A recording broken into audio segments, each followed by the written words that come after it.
نکته ساده اما کاربردی میخوام بهت بگم که به درد همه باغدارا میخوره. 90% کسایی هم که نهال میکنن اینو بلد نیستن. نهال و کاشتی سال اول سربرداری کردی اما شاخه مناسب بهت نداده. میبینید یه دونه اینجا شاخه داده، یه دونه اینور. این سمت درخت کامل خالیه.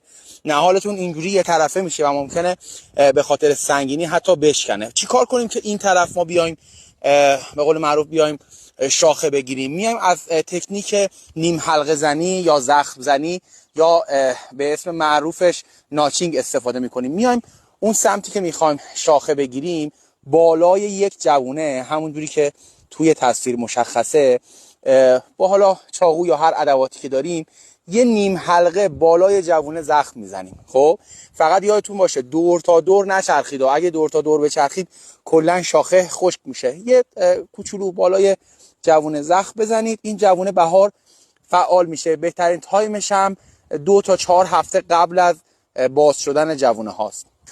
فقط یه نکته باقی میمونه. یه وقتایی میبینید اون سمتی که میخواید زخم زنی رو انجام بدید جوونه فعالی نمیبینید. خیلی از درخت‌ها مثل سیب، حالا گلابی، اینا جوونه های پنهان زیاد دارن. یه نیم حلقه شما اون سمتی که میخواید به قول معروف ناچینگ رو انجام بدید و شاخه بگیرید بزنید. 20 سانت پایینتر هم یه دونه دیگه بزنید. خب حالا من تو ویدیو نمیتونم انجام بدم. احتمال خیلی زیاد اینجا شاخه خواهید گرفت.